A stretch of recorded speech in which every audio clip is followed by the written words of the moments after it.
Every moment in business happens only once. The next Bill Gates won't build an operating system. The next Mark Zuckerberg won't create a social network. If you're copying these people, you aren't learning from them. Doing what we already know how to do takes the world from 1 to n, adding more of something familiar. But when we create something new, we go from 0 to 1. The act of creation is singular, and the result is something fresh and strange. This book draws on everything I learned as a co-founder of PayPal and Palantir, and then as an investor in hundreds of startups, including Facebook and SpaceX. The paradox of teaching entrepreneurship is that no formula for success can exist, because every innovation is new and unique.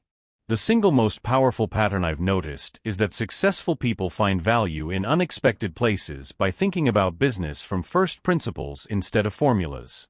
Chapter 1: The Challenge of the Future.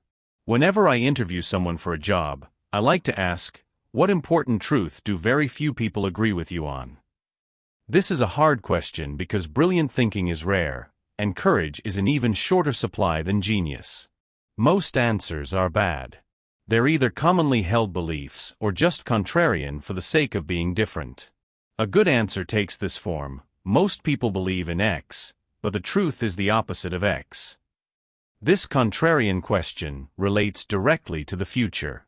The future is distinctive not just because it hasn't happened yet, but because it will be a time when the world looks different from today. If nothing changes for the next 100 years, then the future is more than a century away.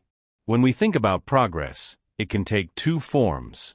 Horizontal or extensive progress means copying things that work, going from 1 to n. This is globalization, taking things that work somewhere and making them work everywhere. China exemplifies this by copying everything that has worked in the developed world. Vertical or intensive progress means doing new things, going from 0 to 1. This is technology. Properly understood, technology is any new and better way of doing things, not just computers. My contrarian answer is this: most people think the future will be defined by globalization, but technology matters more. Without technological change, if China doubles its energy production, it will also double its air pollution. Spreading old ways to create wealth will result in devastation, not riches. In a world of scarce resources, globalization without new technology is unsustainable. New technology tends to come from startups. Small groups of people bound together by a sense of mission have changed the world for the better. It's hard to develop new things in big organizations, and it's even harder to do it alone. Startups operate on the principle that you need to work with other people to get stuff done, but you also need to stay small enough so that you actually can. Chapter 2: Party like it's 1999. To think clearly about the future, we must question what we think we know about the past. The internet bubble of the late 90s was the biggest since the crash of 1929, and the lessons learned afterwards still distort almost all thinking about technology today. The 1990s weren't as cheerful as nostalgia suggests. The decade started with recession, followed by years of malaise. But the internet changed everything. When Netscape went public in 1995, its stock shot up dramatically. Other tech companies boomed too. Yahoo and Amazon went public with enormous valuations. The dot-com mania from September 1998 to March 2000 was intense but short. There was money everywhere. Every week, dozens of new startups threw lavish launch parties. People left well-paying jobs to found companies. The most successful companies lost money as they grew, but appending .com to your name could double your value overnight. At PayPal in late 1999, I was scared, not because I didn't believe in our company, but because everyone else seemed ready to believe anything. We wanted to create a new internet currency to replace the dollar. Our first product let people beam money between Palm Pilots, but nobody used it. So we created email payments. By fall of '99, our product worked well, but we didn't have enough customers. We needed a critical mass of at least 1 million users. So we decided to pay people to sign up, $10 for joining, and 10 more for each referral. This gave us exponential growth, but also exponentially growing costs. We knew we needed more funding and that the boom would end, so we moved fast. In March 2000, we raised $100 million. Just as we closed the deal, the bubble popped. The Nasdaq crashed from its peak of over 5,000 in March 2000 to just over 1,100 by October 2002. Everyone learned to treat the future as fundamentally indefinite and to dismiss anyone with big plans. The entrepreneurs who stuck with Silicon Valley learned 4 lessons that still guide business thinking. 1. Make incremental advances. Grand visions inflated the bubble, so small steps are the only safe path forward. 2. Stay lean and flexible. Don't plan. Instead, iterate and treat entrepreneurship as agnostic experimentation. 3. Improve on the competition. Don't try to create a new market prematurely. Build by improving on products already offered by successful competitors. 4. Focus on product, not sales. If your product requires advertising or salespeople, it's not good enough. But the opposite principles are probably more correct. 1. It is better to risk boldness than triviality. 2. A bad plan is better than no plan. 3. Competitive markets destroy profits. 4. Sales matters just as much as product. We still need new technology, and we may even need some 1999-style hubris to get it. The most contrarian thing of all is not to oppose the crowd, but to think for yourself. Chapter 3. All happy companies are different. The business version of our contrarian question is, what valuable company is nobody building? Creating value is not enough. You also need to capture some of that value you create. Even very big businesses can be bad businesses. U.S. airlines serve millions of passengers and create hundreds of billions of dollars of value, but in 2012 they made only 37 cents per passenger trip. Compare that to Google, which creates less value but captures far more. Google kept 21% of revenues as profits, more than 100 times the airline industry's margin. The airlines compete with each other, but Google stands alone. Economists use 2 models to explain the difference: perfect competition and monopoly. Under perfect competition, no company makes an economic profit in the long run. A monopoly owns its market, so it can set its own prices and maximize profits. By monopoly, I mean a company so good at what it does that no other firm can offer a close substitute. Google is a good example. Americans mythologize competition and credit it with saving us from socialism. Actually, capitalism and competition are opposites. Capitalism is premised on the accumulation of capital, but under perfect competition all profits get competed away. Monopolists and competitors are both incentivized to bend the truth. Monopolists lie to protect themselves by exaggerating their competition. Google certainly doesn't claim to be a monopoly, but it owns about 68% of the search market. However, if you frame Google as an advertising company, it looks like a small player in a massive global market. Non-monopolists tell the opposite lie: we're in a league of our own. Entrepreneurs are always biased to understate competition, but that's the biggest mistake a startup can make. The fatal temptation is to describe your market extremely narrowly so that you dominate it by definition. A monopoly is good for everyone on the inside, but what about everyone outside? In a static world, a monopolist is just a rent collector. But the world we live in is dynamic. Creative monopolists give customers more choices by adding entirely new categories of abundance. They're powerful engines for making society better. The dynamism of new monopolies explains why old monopolies don't strangle innovation. Mobile computing reduced Microsoft's operating system dominance. Before that, Microsoft overtook IBM's hardware monopoly. Monopolies drive progress because the promise of years of monopoly profits provides a powerful incentive to innovate. Every new creation takes place far from equilibrium. In the real world, every business is successful exactly to the extent that it does something others cannot. Monopoly is therefore not a pathology or an exception, Monopoly is the condition of every successful business. All happy companies are different. Each one earns a monopoly by solving a unique problem. All failed companies are the same. They fail to escape competition. Chapter 4. The Ideology of Competition. Creative monopoly means new products that benefit everybody and sustainable profits for the creator. Competition means no profits for anybody, no meaningful differentiation, and a struggle for survival. So why do people believe competition is healthy? Competition is more than an economic concept. It's an ideology that pervades our society and distorts our thinking. We preach competition, internalize its necessity, and enact its commandments. As a result, we trap ourselves within it, even though the more we compete, the less we gain.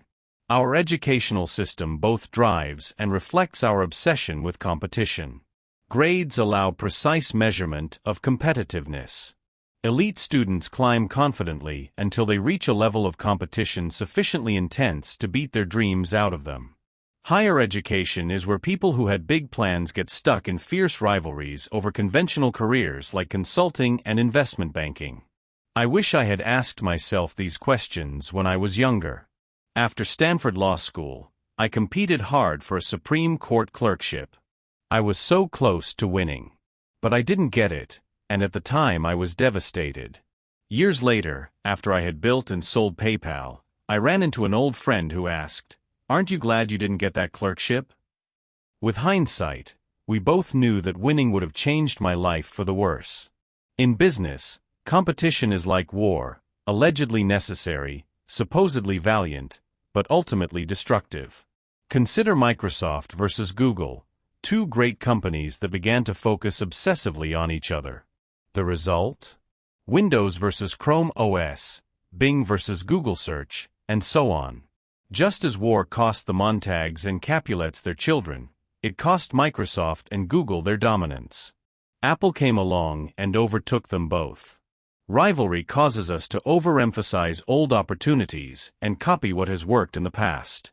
The recent proliferation of mobile credit card readers shows this. Square released a square-shaped reader, then came half-moon and cylindrical and triangular shapes, a geometric battle that accomplished nothing meaningful.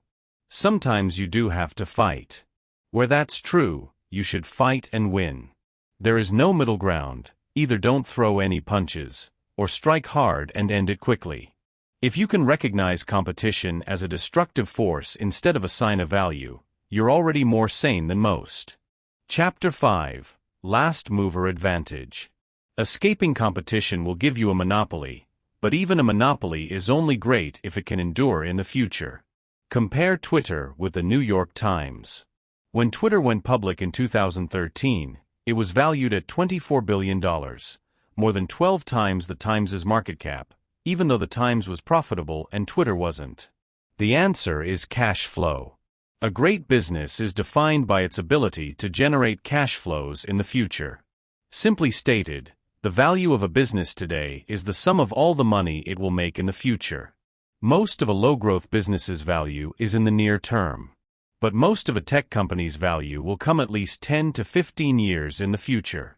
If you focus only on near-term growth, you miss the most important question: will this business still be around a decade from now?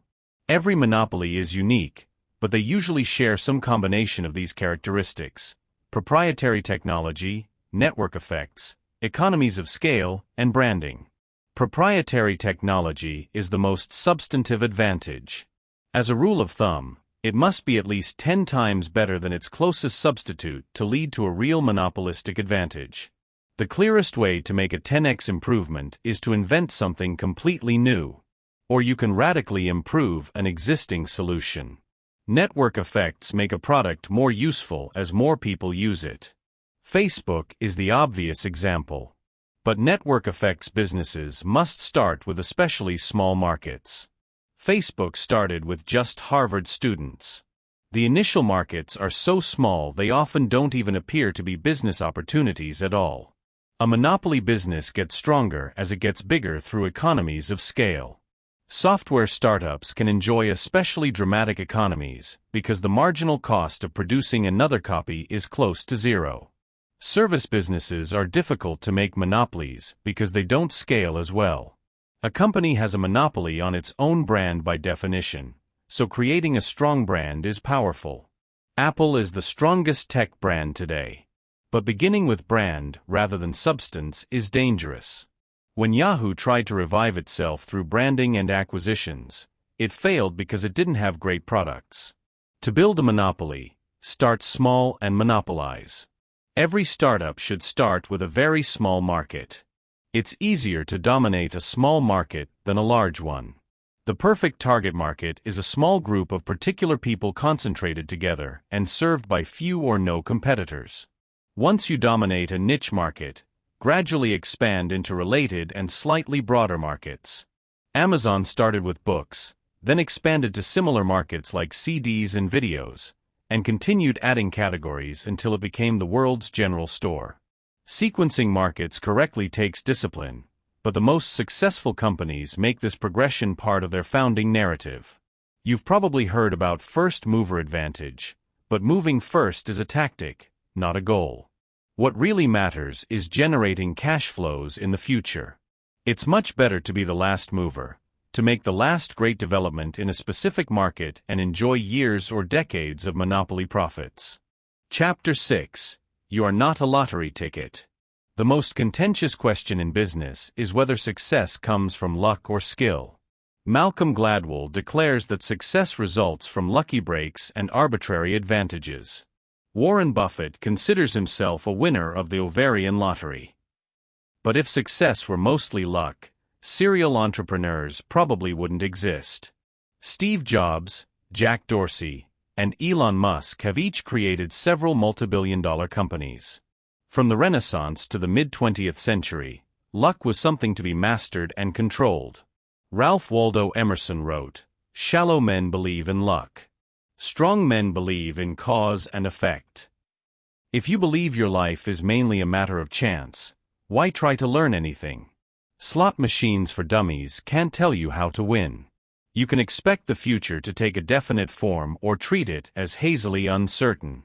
If you treat the future as something definite, it makes sense to understand it in advance and work to shape it. But if you expect an indefinite future ruled by randomness, you'll give up on trying to master it.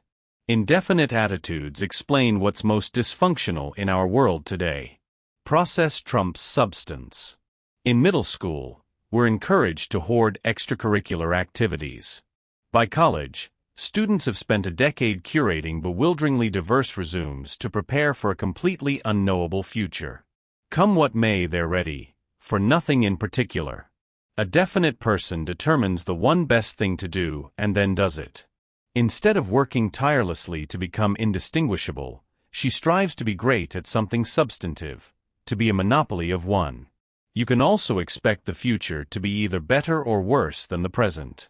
This yields four views: indefinite pessimism, definite optimism, and indefinite optimism. Indefinite pessimism describes Europe since the early 1970s. Nobody is in charge. The European Central Bank improvises. Europeans react to events and hope things don't get worse. Definite pessimism describes China today. When Americans see China's fast growth, we imagine confidence. But China is afraid it won't catch up. The Chinese leadership is obsessed with threats. Every senior Chinese leader experienced famine as a child. The Chinese public knows that winter is coming. Definite optimism led the Western world from the 17th century through the 1960s. Scientists, engineers, and businessmen made the world richer and healthier than previously imaginable. Each generation surpassed its predecessors. Bold plans were not reserved for government. In the late 1940s, a California schoolteacher proposed building massive dams in San Francisco Bay. People took it seriously. Indefinite optimism has dominated American thinking since 1982. To an indefinite optimist, the future will be better, but he doesn't know how exactly, so he won't make specific plans. Instead of working for years to build a new product, indefinite optimists rearrange already invented ones. Bankers rearrange capital structures. Lawyers resolve disputes. Private equity and consultants squeeze efficiency from old companies. Our indefinitely optimistic world shows up everywhere. In finance, it's the only way to make money when you have no idea how to create wealth. In politics, government provides insurance rather than coordinating solutions. In philosophy, both Rawls and Nozick focused on process rather than concrete visions. Indefinite optimism seems inherently unsustainable. How can the future get better if no one plans for it? The answer people give is evolution, progress without planning. But Darwinism may explain trilobites and dinosaurs. It's not clear it should explain how to create a business out of nothing. In startups, intelligent design works best. The greatest thing Steve Jobs designed was his business. Apple imagined and executed definite multi-year plans to create new products and distribute them effectively. Long-term planning is often undervalued by our indefinite short-term world. When the first iPod was released, analysts couldn't see its significance. But Jobs planned it as the first of a new generation of devices. We have to find our way back to a definite future. A startup is the largest endeavor over which you can have definite mastery. You can have agency not just over your own life, but over a small and important part of the world. It begins by rejecting the unjust tyranny of chance. You are not a lottery ticket. Chapter 7. Follow the money. Money makes money. Small minorities often achieve disproportionate results. The power law, so named because exponential equations describe severely unequal distributions, is the law of the universe. It defines our surroundings so completely that we usually don't even see it. This chapter shows how the power law becomes visible in venture capital, where investors try to profit from exponential growth in early-stage companies. A few companies attain exponentially greater value than all others. Venture capitalists raise money, pool it into a fund, and invest in technology companies they believe will become more valuable. If they're right, they take 20% of the returns. Most venture-backed companies don't IPO or get acquired. Most fail. Due to early failures, a venture fund typically loses money at first. Most funds never break even. The error lies in expecting venture returns will be normally distributed. Bad companies fail, mediocre ones stay flat, good ones return 2x or 4x. But venture returns follow a power law. A small handful of companies radically outperform all others. At Founders Fund, Facebook, our best investment, returned more than all the others combined. Palantir, the second best investment, is set to return more than the sum of every other investment aside from Facebook. The biggest secret in venture capital is that the best investment in a successful fund equals or outperforms the entire rest of the fund combined. This implies two strange rules. First, only invest in companies that have the potential to return the value of the entire fund. This eliminates the vast majority of possible investments. Second, because rule number 1 is so restrictive, there can't be any other rules. The power law is not just important to investors, it's important to everybody because everybody is an investor. An entrepreneur makes a major investment by spending her time on a startup. Every individual is an investor when choosing a career. Life is not a portfolio. An entrepreneur cannot diversify herself by running dozens of companies simultaneously. An individual cannot diversify his life by keeping dozens of equally possible careers in reserve.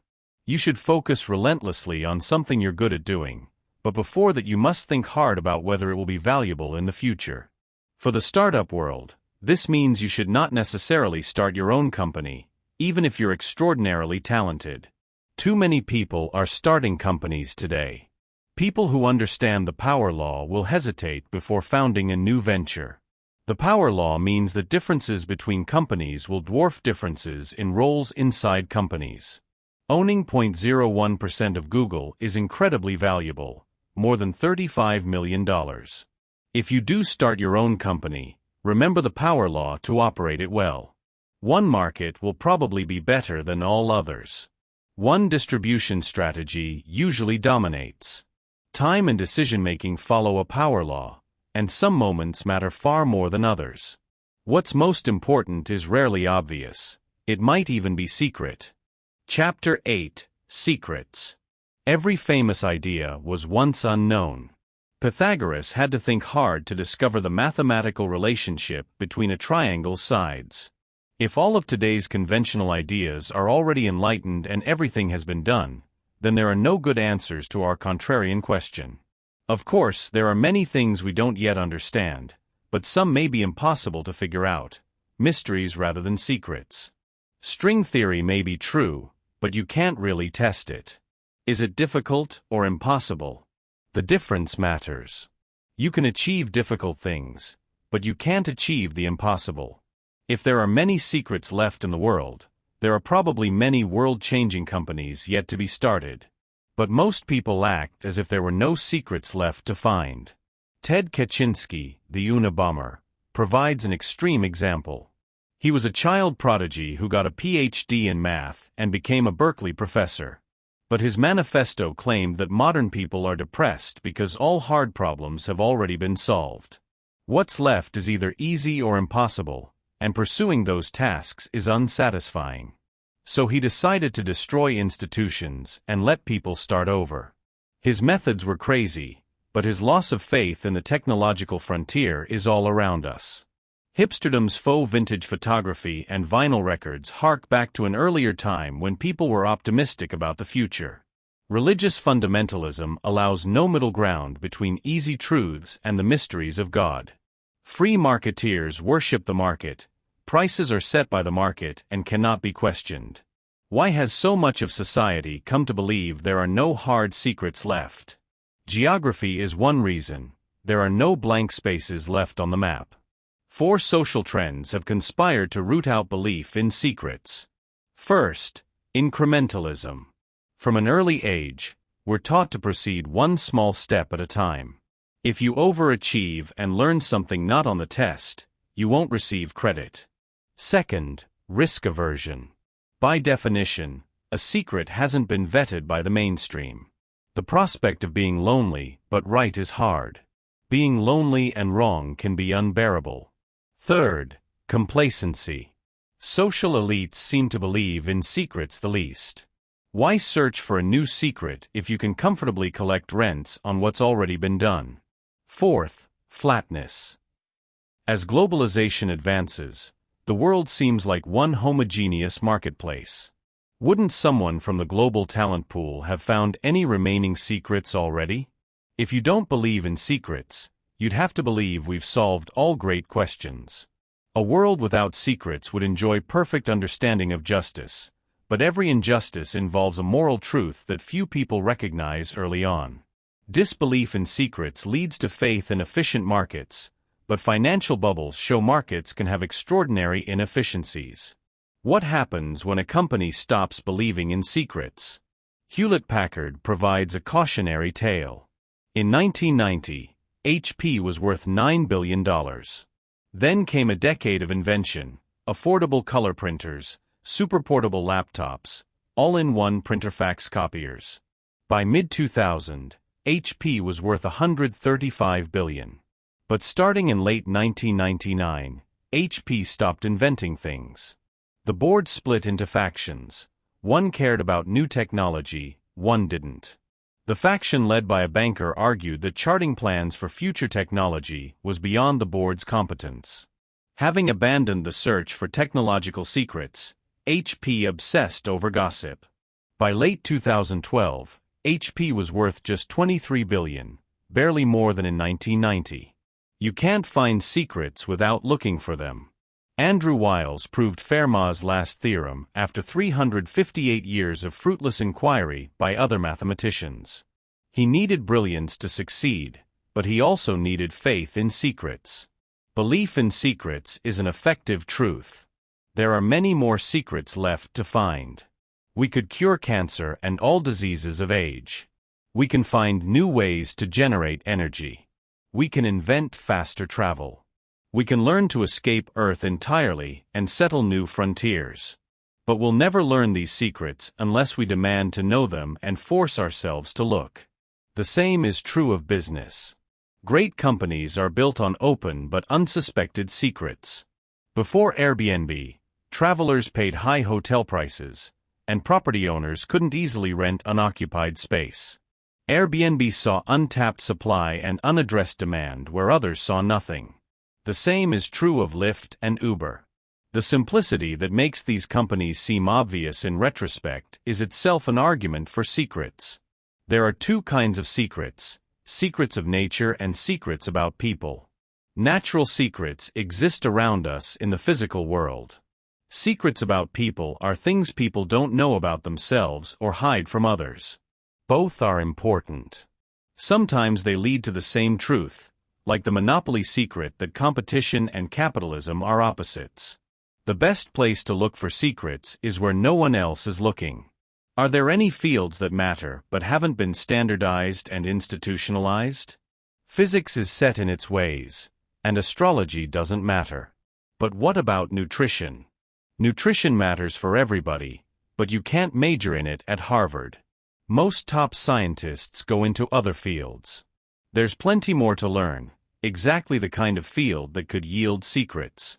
If you find a secret, who do you tell? Unless you have perfectly conventional beliefs, it's rarely good to tell everybody everything. The golden mean between telling nobody and telling everybody is a company. Every great business is built around a secret that's hidden from the outside. A great company is a conspiracy to change the world. When you share your secret, the recipient becomes a fellow conspirator. Chapter 9: Foundations. Every great company is unique, but there are a few things every business must get right at the beginning. A startup messed up at its foundation cannot be fixed. Beginnings are special. They're qualitatively different from all that comes afterward. The founding moment of a company happens just once. Only at the very start do you have the opportunity to set rules that will align people toward creating value in the future. When you start something, the first and most crucial decision is whom to start it with. Choosing a co-founder is like getting married, and founder conflict is just as ugly as divorce. In 1999, I invested in a company a friend started with someone he just met at a networking event. That's no better than marrying the first person you meet in Vegas.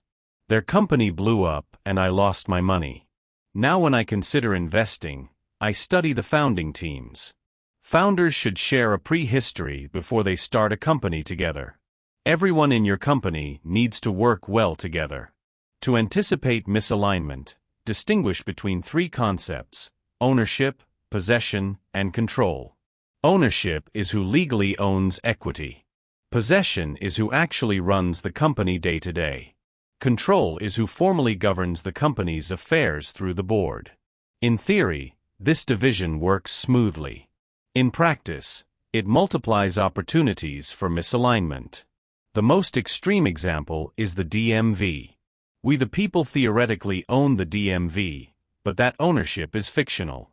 The clerks have real possession of their powers, and they're accountable to nobody. Big corporations are also prone to misalignment, especially between ownership and possession. A CEO will own only a trivial portion of total stock, so he's incentivized to reward himself through possession rather than ownership value. In the boardroom, less is more. A board of 3 is ideal.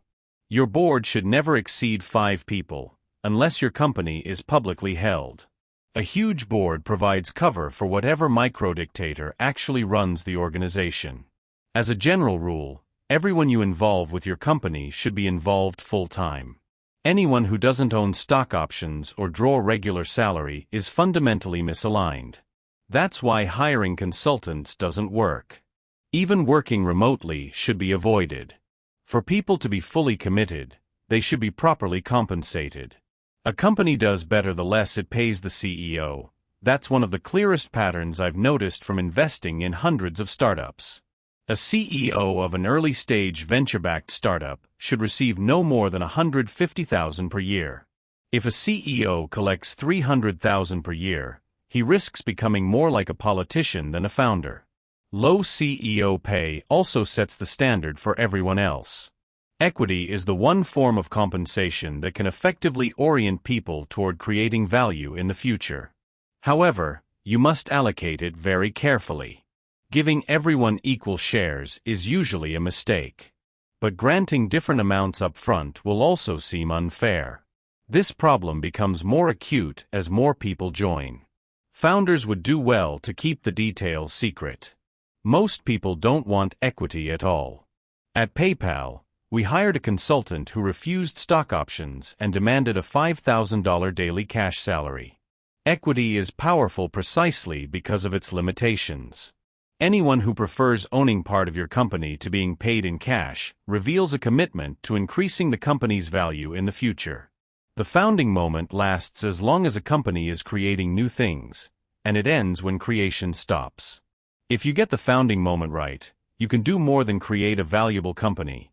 You can steer its distant future toward the creation of new things instead of the stewardship of inherited success. Chapter 10: The Mechanics of Mafia.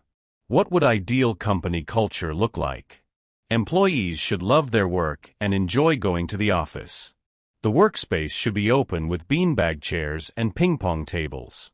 Free massages and sushi chefs would be nice. What's wrong with this picture? It includes absurd perks but none of the substance. You can't accomplish anything meaningful by hiring an interior decorator. Company culture doesn't exist apart from the company itself. No company has a culture. Every company is a culture. A startup is a team of people on a mission, and a good culture is just what that looks like on the inside. The first team I built has become known as the PayPal Mafia, because so many colleagues have gone on to help each other start and invest in successful tech companies. We sold PayPal to eBay for $1.5 billion in 2002. Since then, Elon Musk founded SpaceX and co-founded Tesla. Reid Hoffman co-founded LinkedIn, Steve Chen, Chad Hurley, and Jawed Karim founded YouTube, Jeremy Stoppelman and Russell Simmons founded Yelp, David Sachs co-founded Yammer, and I co-founded Palantir. Today all 7 are worth more than $1 billion each. We didn't assemble a mafia by hiring the most talented people. I'd seen that approach at a law firm where relationships between lawyers were oddly thin. Why work with people who don't even like each other? Taking a merely professional view of the workplace is worse than cold. It's not rational. Time is your most valuable asset. If you can't count durable relationships among the fruits of your time at work, you haven't invested your time well. From the start, I wanted PayPal to be tightly knit. I thought stronger relationships would make us happier, better at work, and more successful beyond PayPal. So we hired people who would actually enjoy working together. They had to be talented, but even more, they had to be excited about working specifically with us. Recruiting is a core competency. It should never be outsourced. Talented people have plenty of options. You should ask, why would someone join your company as its 20th engineer when she could work at Google for more money and prestige?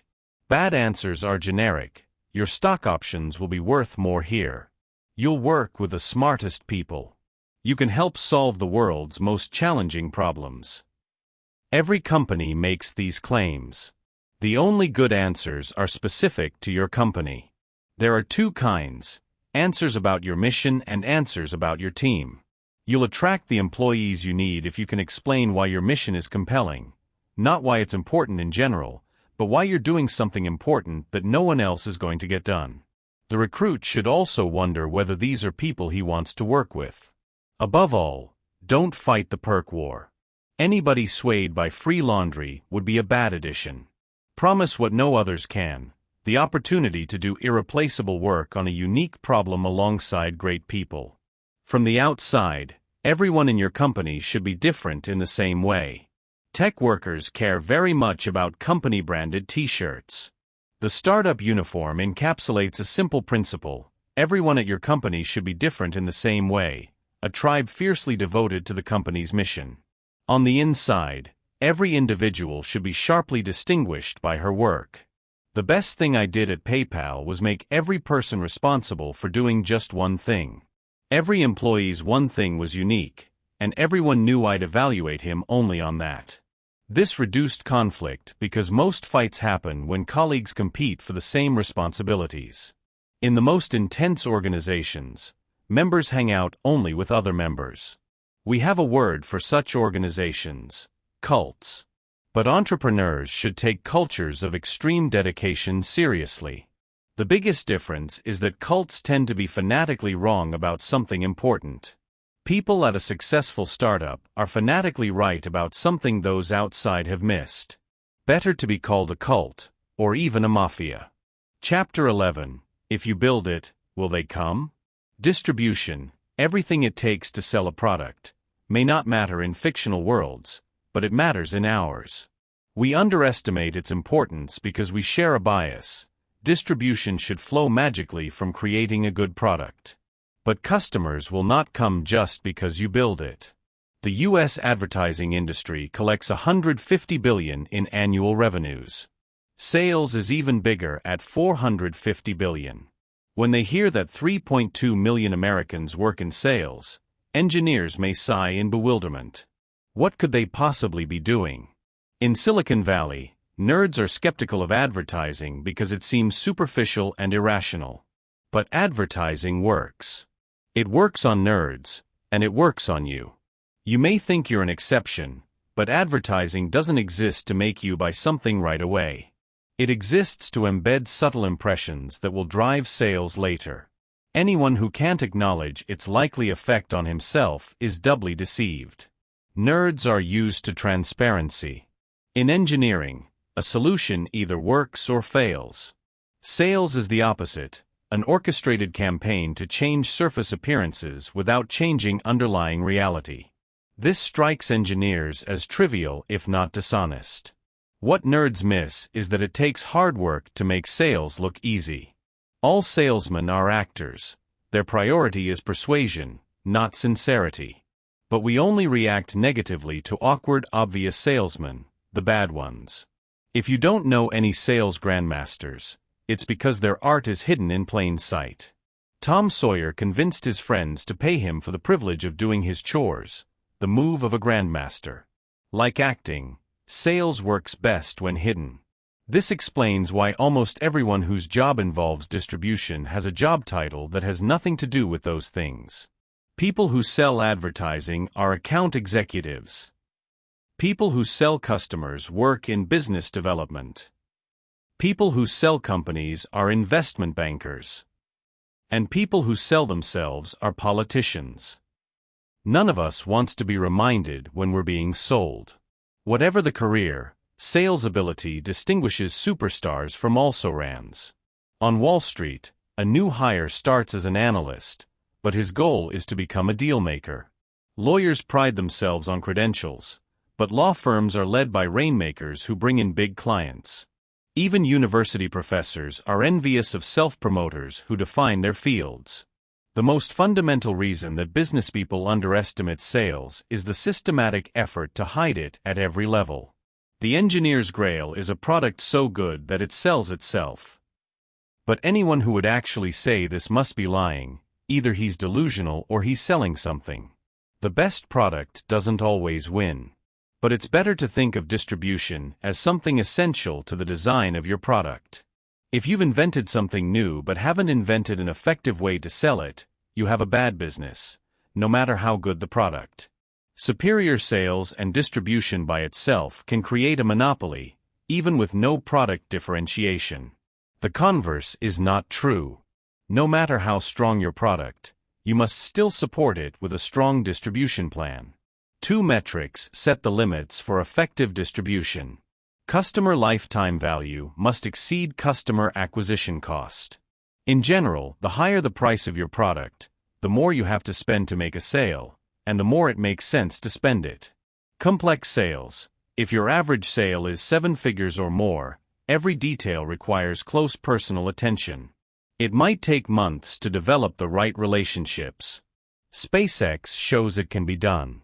Elon Musk persuaded NASA to sign billion-dollar contracts to replace the space shuttle. Politics matters in big deals just as much as technological ingenuity. Complex sales works best when you don't have salesmen at all. At Palantir, the data analytics company I co-founded, CEO Alex Karp spends 25 days a month on the road meeting clients. At that price point, buyers want to talk to the CEO. Personal sales. Most sales are not particularly complex. Average deal sizes might range between $10,000 and $100,000. The challenge is establishing a process by which a modest sales team can move the product to a wide audience. Box started by helping small groups with acute file sharing problems, building relationships with more users in each client company. In 2009, Box sold a small account to Stanford Sleep Clinic. Today the university offers Box to every student and faculty member. Sometimes the product itself is distribution. ZocDoc charges doctors a few $100s monthly to be in its network, and by adding doctors, salespeople make the product more valuable to consumers. Distribution doldrums. Between personal sales and advertising, there's a dead zone. Suppose you create software for convenience store owners priced around $1,000. There's no good distribution channel to reach small businesses. Advertising would be too broad or inefficient. The product needs personal sales, but at that price point, you don't have resources to send someone to every prospective customer. This is why so many small businesses don't use tools that bigger firms take for granted. Marketing and advertising. These work for relatively low-priced products with mass appeal but no viral distribution. Procter & Gamble can't afford door-to-door salespeople for laundry detergent. To reach end users, they produce TV commercials and design product boxes to attract attention. Advertising can work for startups too, but only when customer acquisition costs and lifetime value make every other channel uneconomical. Warby Parker designs and sells prescription eyeglasses online starting around $100. That's too little to justify personal attention but doesn't go viral. By running advertisements and TV commercials, Warby gets its offerings in front of millions of customers. Viral marketing. A product is viral if its core functionality encourages users to invite their friends to become users too. Facebook and PayPal both grew this way. If every new user leads to more than one additional user, you achieve a chain reaction of exponential growth. The ideal viral loop should be as quick and frictionless as possible. At PayPal, our initial user base was 24 people who worked at PayPal. Banner advertising proved too expensive.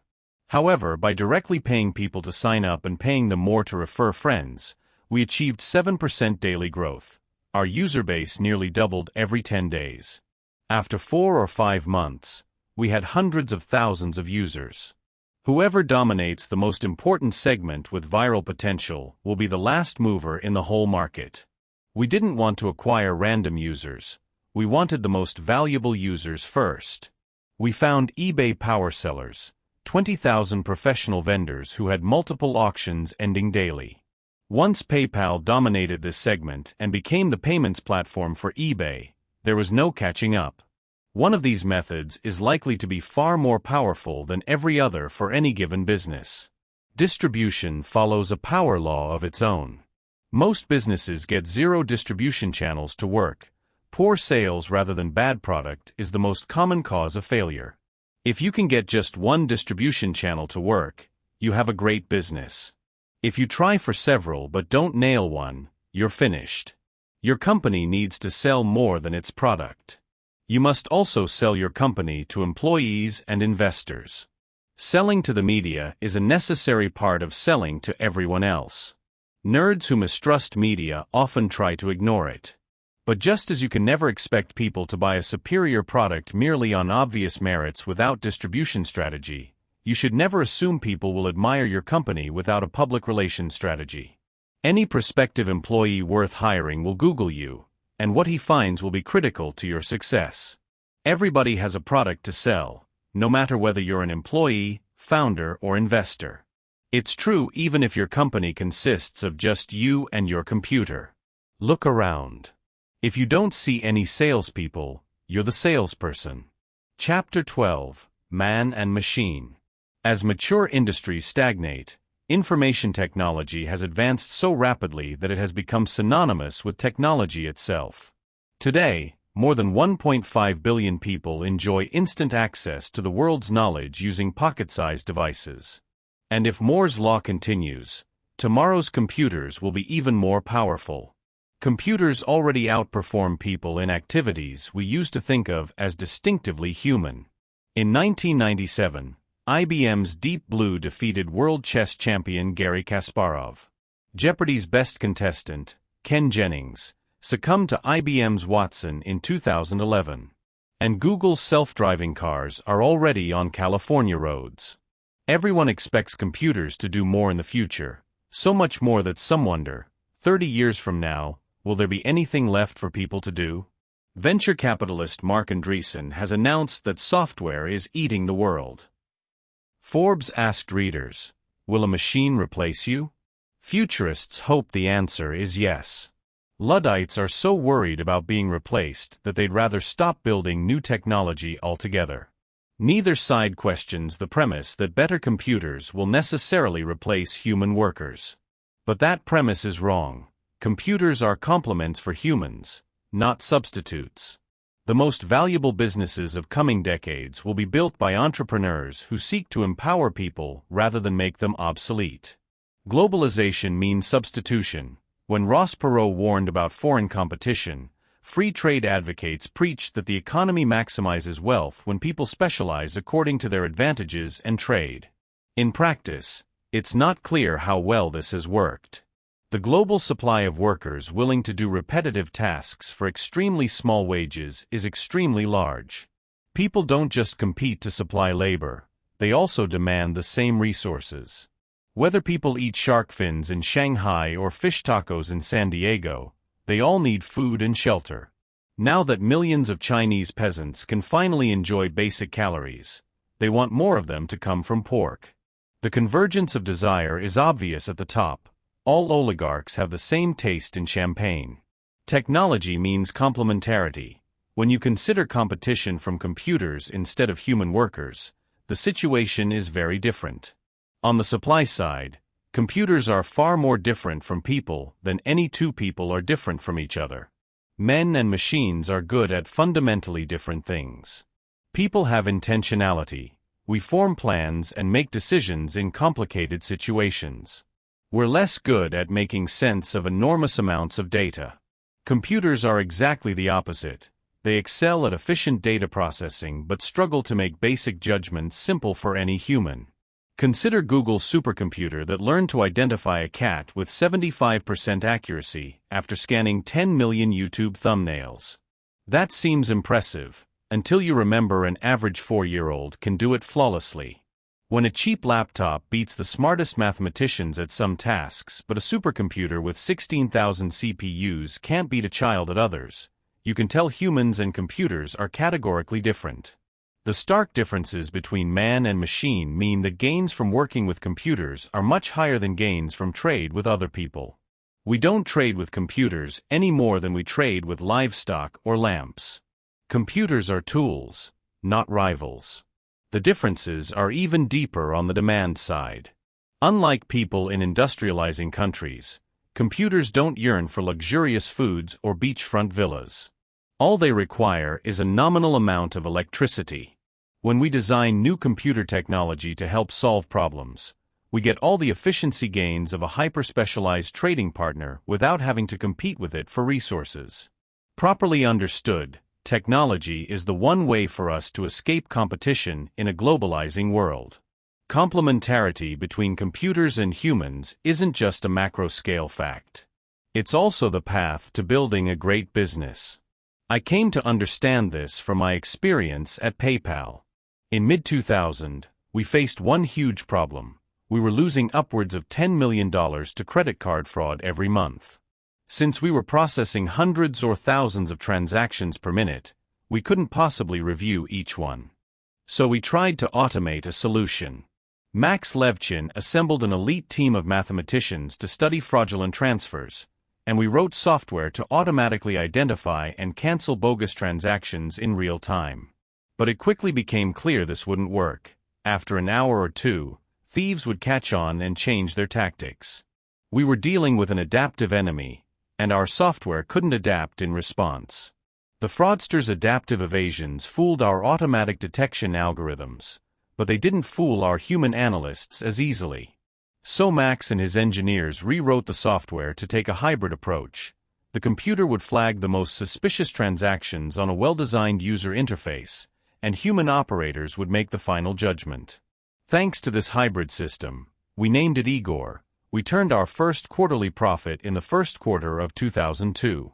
None of it would have been possible without the man-machine solution. I continued to think about this after we sold PayPal. If humans and computers together could achieve dramatically better results than either could attain alone, what other valuable businesses could be built on this principle? The next year, I pitched Alex Karp and Stephen Cohen on a new startup idea. We would use the human-computer hybrid approach from PayPal's security system to identify terrorist networks and financial fraud.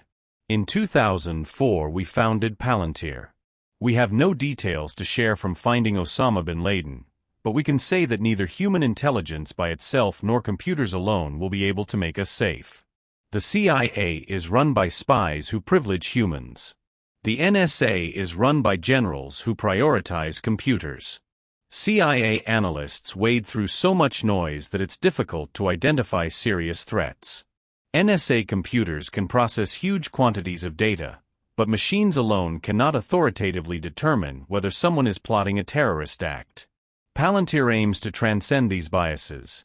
Its software analyzes data the government feeds it and flags suspicious activities for a trained analyst to review. Advanced software made this possible, but even more important were the human analysts, prosecutors, scientists, and financial professionals without whose active engagement the software would have been useless. Think of what professionals do today. Lawyers must articulate solutions to problems in several different ways. Doctors need to marry clinical understanding with ability to communicate it to non-expert patients. Good teachers must understand how to tailor instruction to different individuals. Computers might be able to do some of these tasks, but they can't combine them effectively. Better technology won't replace professionals. It will allow them to do even more. LinkedIn has done exactly this for recruiters. When LinkedIn was founded in 2003, they didn't try to write software that would replace recruiters outright. Recruiting is part detective work and part sales. You have to scrutinize applicants' history, assess their motives and compatibility, and persuade the most promising ones to join you. Effectively replacing all those functions with a computer would be impossible. Instead, LinkedIn set out to transform how recruiters did their jobs. Today, more than 97% of recruiters use LinkedIn. The very term machine learning evokes imagery of replacement, and its boosters seem to believe computers can be taught to perform almost any task if we feed them enough training data. The other buzzword is big data. Today's companies have an insatiable appetite for data, mistakenly believing more data always creates more value. But big data is usually dumb data. Computers can find patterns that elude humans, but they don't know how to compare patterns from different sources or interpret complex behaviors. Actionable insights can only come from a human analyst. We have let ourselves become enchanted by big data only because we exoticize technology. We're impressed with small feats accomplished by computers alone, but we ignore big achievements from complementarity because the human contribution makes them less uncanny. Watson, Deep Blue, and machine learning algorithms are cool. But the most valuable companies in the future won't ask what problems can be solved with computers alone. Instead, they'll ask, how can computers help humans solve hard problems? The future of computing is necessarily full of unknowns. It's become conventional to see ever smarter anthropomorphized robot intelligences like Siri and Watson as harbingers of things to come. The logical endpoint is called strong AI, computers that eclipse humans on every important dimension. Luddites are terrified by the possibility. Even futurists are uneasy. It's not clear whether strong AI would save humanity or doom it. But even if strong AI is a real possibility, it won't happen anytime soon. Indefinite fears about the far future shouldn't stop us from making definite plans today. Luddites claim we shouldn't build computers that might replace people someday. Crazed futurists argue we should. These positions are mutually exclusive but not exhaustive.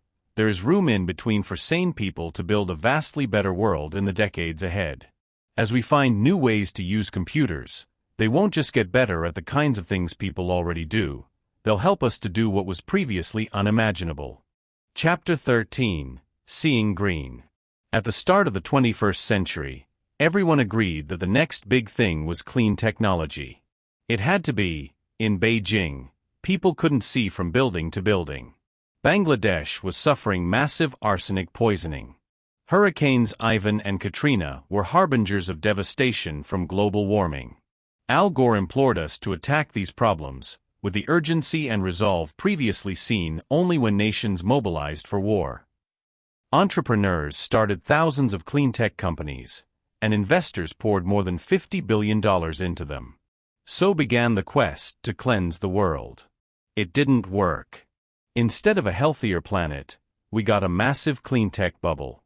Solyndra is the most famous green ghost, but most clean tech companies met similarly disastrous ends. More than 40 solar manufacturers went out of business or filed for bankruptcy in 2012 alone. Why did clean tech fail? Conservatives think government poisoned it. But there really were good reasons for making energy a priority. The truth about clean tech is more complex and important than government failure. Most clean tech companies crashed because they neglected one or more of 7 questions every business must answer. 1. The engineering question.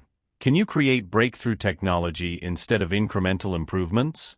Clean tech companies rarely produce 2x, let alone 10x improvements. Sometimes their offerings were actually worse. Solyndra developed novel cylindrical solar cells, but cylindrical cells are only 1/pi as efficient as flat ones. They don't receive as much direct sunlight. Even if your system really is 20% better for the customer, people are so used to exaggerated claims that you'll be met with skepticism. Only when your product is 10x better can you offer transparent superiority. 2. The timing question. Is now the right time to start your particular business? In 2008, SpectraWatt's CEO Andrew Wilson said the solar industry was akin to where the microprocessor industry was in the late 1970s. But the first silicon solar cell was created by Bell Labs in 1954, more than half a century earlier. Photovoltaic efficiency improved slowly and linearly. There were few engineering developments in the mid-2000s to suggest impending liftoff. 3. The monopoly question. Are you starting with a big share of a small market? Billionaire John Doerr announced that green is the new red, white, and blue. He said energy markets are in the trillions. What he didn't say is that huge trillion-dollar markets mean ruthless, bloody competition. Clean tech executives emphasized the bounty of an energy market big enough for all comers, but each typically believed his own company had an edge. Dave Pierce, CEO of solar manufacturer Myasol, admitted his company was just one of several very strong startups working on thin-film solar cells, yet minutes later predicted Myasol would become the largest producer in the world within a year. Customers won't care about any particular technology unless it solves a particular problem in a superior way. Suppose you're running a solar company that successfully installed systems with a combined power generation capacity of 100 megawatts. Since total U.S. solar energy production is 950 megawatts, you own 10.53% of the market. But what if the relevant market is global solar, with production capacity of 18 gigawatts? Your 100 megawatts now makes you own less than 1%. And what if the appropriate measure is renewable energy in general? You just shrank to 0.02%. And compared to total global power generation capacity of 15,000 gigawatts, your 100 megawatts is just a drop in the ocean. 4. The people question. Do you have the right team? Energy problems are engineering problems, so you'd expect nerds running clean tech companies. You'd be wrong. The ones that failed were run by shockingly non-technical teams. At Founders Fund, we instituted a blanket rule: pass on any company whose founders dressed up for pitch meetings. The best sales is hidden. There's nothing wrong with a CEO who can sell, but if he actually looks like a salesman, he's probably bad at sales and worse at tech. 5. The distribution question. Do you have a way to not just create but deliver your product? Clean tech companies effectively courted government and investors, but they often forgot about customers. Israeli electric vehicle startup Better Place raised and spent more than $800 million from 2007 to 2012 to build swappable battery packs and charging stations. The company sold just 1,000 cars before filing for bankruptcy. Even selling that many was an achievement, because each car was very hard for customers to buy. It was never clear what you were actually buying. If you decided to buy one, you needed approval from Better Place, had to prove you lived close enough to a battery swapping station, and had to sign up for a fueling subscription. Better Place thought its technology spoke for itself, so they didn't bother to market it clearly. 6. The durability question. Will your market position be defensible 10 and 20 years into the future? Few clean tech companies had a good answer. A few months before it filed for bankruptcy in 2011, Evergreen Solar explained its decision to close a U.S. factory. Solar manufacturers in China have received considerable government and financial support. Although our production costs are now below originally planned levels and lower than most Western manufacturers, they are still much higher than our low-cost competitors in China. But was competition from Chinese manufacturers really impossible to predict? Beyond failure to anticipate competition in manufacturing, cleantech embraced misguided assumptions about the energy market as a whole. An industry premised on the supposed twilight of fossil fuels was blindsided by the rise of fracking. In 2000, just 1.7% of America's natural gas came from fracked shale. By 2013, shale gas accounted for 34%, and gas prices had fallen more than 70% since 2008, devastating most renewable energy business models. 7. The secret question. Have you identified a unique opportunity that others don't see? Every cleantech company justified itself with conventional truths about the need for a cleaner world.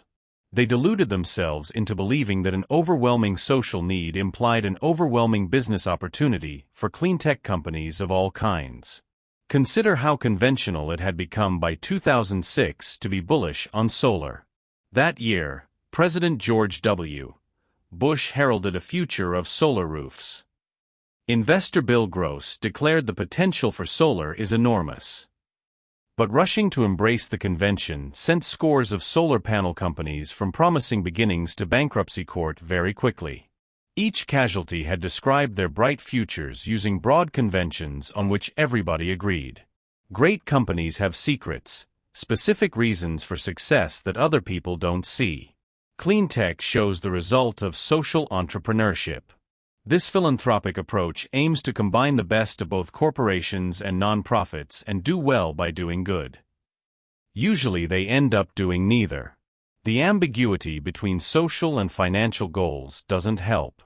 But the ambiguity in the word social is even more of a problem. If something is socially good, is it good for society, or merely seen as good by society? Whatever is good enough to receive applause from all audiences can only be conventional.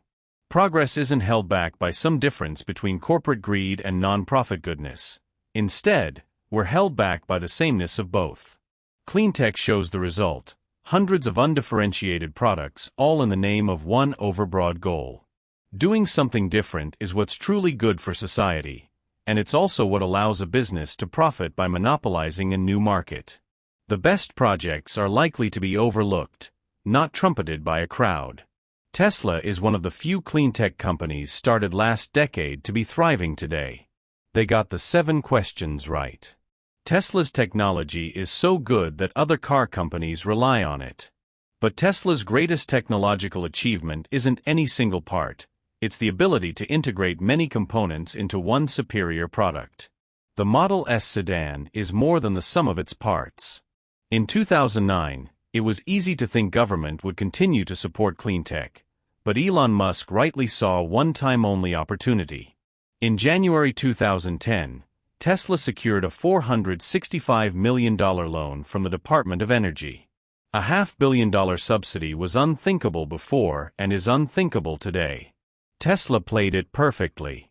Tesla started with a tiny submarket it could dominate: high-end electric sports cars.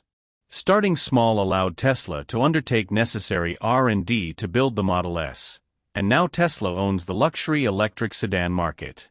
Elon describes his staff this way: If you're at Tesla, you're choosing to be at the equivalent of special forces. Tesla took distribution so seriously that it decided to own the entire distribution chain. Tesla sells and services vehicles in its own stores. The upfront costs are much higher than traditional dealership distribution, but it affords control over customer experience, strengthens Tesla's brand, and saves money in the long run. Tesla has a head start, and it's moving faster than anyone else. A coveted brand is the clearest sign of Tesla's breakthrough. And unlike every other car company, at Tesla the founder is still in charge. Tesla knew that fashion drove interest in clean tech. Rich people especially wanted to appear green, even if it meant driving a boxy Prius. So Tesla decided to build cars that made drivers look cool, period. While generic clean tech companies struggled to differentiate themselves, Tesla built a unique brand around the secret that clean tech was even more of a social phenomenon than an environmental imperative. Tesla's success proves there was nothing inherently wrong with clean tech. The biggest idea behind it is right. The world really will need new sources of energy. Energy is the master resource. Most of the world dreams of living as comfortably as Americans do today, and globalization will cause increasingly severe energy challenges unless we build new technology. Clean tech gave people a way to be optimistic about the future of energy. But when indefinitely optimistic investors betting on the general idea of green energy funded clean tech companies that lacked specific business plans, the result was a bubble. The 1990s had one big idea: the internet is going to be big. But too many internet companies had exactly that same idea and no others. Clean tech companies face the same problem. No matter how much the world needs energy, only a firm that offers a superior solution for a specific energy problem can make money. Could successful energy startups be founded after the clean tech crash, just as Web 2.0 startups successfully launched amid the debris of the dot-coms? The macro need for energy solutions is still real. But a valuable business must start by finding a niche and dominating a small market. Finding small markets for energy solutions will be tricky. You could aim to replace diesel as a power source for remote islands, or build modular reactors for military installations. Paradoxically, the challenge for the entrepreneurs who will create Energy 2.0 is to think small. Chapter 14: The Founder's Paradox. Of the 6 people who started PayPal, 4 had built bombs in high school. 5 were just 23 years old or younger. 4 were born outside the United States. 3 had escaped from communist countries: Yupan from China, Luke Nosek from Poland, and Max Levchin from Soviet Ukraine. We could have been seen as eccentric. My first conversation with Luke was about how he'd just signed up for cryonics. Max claimed to be without a country and proud of it. Only Ken Howery fit the stereotype of a privileged American childhood, but even he seemed crazy to join us and make 1/3 the salary offered by a big bank. Are all founders unusual people? Or do we just remember and exaggerate whatever is most unusual about them? More important, which personal traits actually matter in a founder? This chapter is about why it's more powerful but also more dangerous for a company to be led by a distinctive individual instead of an interchangeable manager. Some people are strong, some are weak. Most people are in the middle. Plot where everyone falls and you'll see a normal bell curve. Since so many founders seem to have extreme traits, you might guess that a plot showing only founders' traits would have fatter tails. But that doesn't capture the strangest thing about founders. Normally, we expect opposite traits to be mutually exclusive. But it happens all the time to founders. Startup CEOs can be cash poor but millionaires on paper. They may oscillate between sullen jerkiness and appealing charisma. Almost all successful entrepreneurs are simultaneously insiders and outsiders. When they succeed, they attract both fame and infamy. Founders' traits appear to follow an inverse normal distribution. Where does this strange and extreme combination come from? They could be present from birth or acquired from environment. Perhaps founders aren't really as extreme as they appear. Might they strategically exaggerate certain qualities? Or is it possible everyone else exaggerates them? All of these effects can be present simultaneously, and whenever present they powerfully reinforce each other. Take Sir Richard Branson, the billionaire founder of the Virgin Group. He could be described as a natural entrepreneur. Branson started his first business at age 16. But other aspects of his renown, the trademark lion's mane hairstyle, are less natural. As Branson has cultivated his extreme traits, the media has eagerly enthroned him, the Virgin King, the King of PR, the King of Branding, the Ice King. Is Branson just a normal businessman who happens to be lionized by the media? Or is he himself a born branding genius? It's hard to tell, maybe he's both. Another example is Sean Parker. He started with the ultimate outsider status, criminal. Sean was a careful hacker in high school, but when his father took away his keyboard mid-hack, Sean couldn't log out. The FBI noticed. Soon federal agents were arresting him. Sean got off easy since he was a minor. 3 years later, he co-founded Napster. The peer-to-peer file sharing service amassed 10 million users in its first year. But record companies sued and a judge ordered it shut down 20 months after opening. Then came Facebook. Sean met Mark Zuckerberg in 2004, helped negotiate Facebook's first funding, and became founding president. He had to step down in 2005 amid allegations of drug use, but this only enhanced his notoriety. Ever since Justin Timberlake portrayed him in The Social Network, Sean has been perceived as one of the coolest people in America. The most famous people in the world are founders too. Instead of a company, every celebrity founds and cultivates a personal brand. Lady Gaga became one of the most influential living people. But is she even a real person? Her real name isn't a secret, but almost no one knows or cares what it is. She wears costumes so bizarre as to put any other wearer at risk of involuntary psychiatric hold. Gaga would have you believe she was born this way. But no one is born looking like a zombie with horns coming out of her head.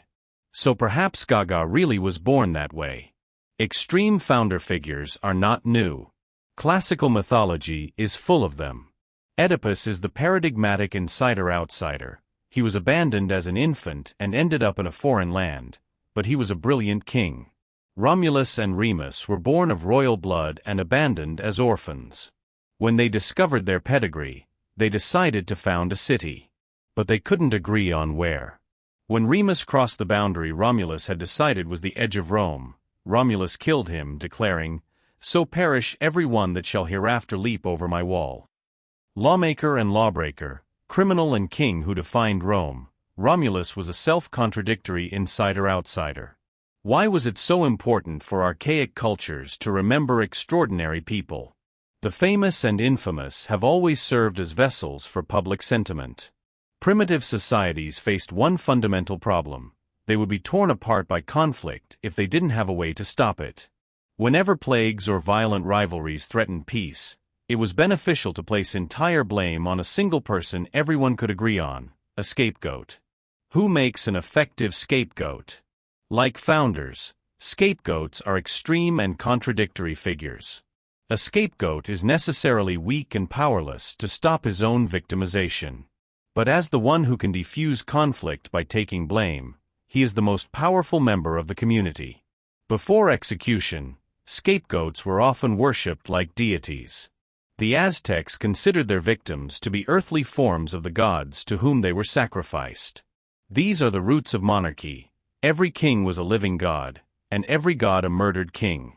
Celebrities are supposedly American royalty. Elvis Presley was the king of rock. Michael Jackson was the king of pop. Britney Spears was the pop princess. Until they weren't. Elvis self-destructed in the 70s and died alone. Michael Jackson went from beloved child star to an erratic, physically repulsive, drug-addicted shell of his former self. Britney's story is most dramatic of all. We created her from nothing, elevating her to superstardom as a teenager. But then everything fell apart. Was she always crazy? Did publicity get to her? Or did she do it all to get more? For some fallen stars, death brings resurrection. So many popular musicians have died at age 27. Janis Joplin, Jimi Hendrix, Jim Morrison, Kurt Cobain, that this set has become immortalized as the 27 Club. Before Amy Winehouse joined the club in 2011, she sang, "They tried to make me go to rehab, but I said no no no. Perhaps the only way to be a rock god forever is to die an early death."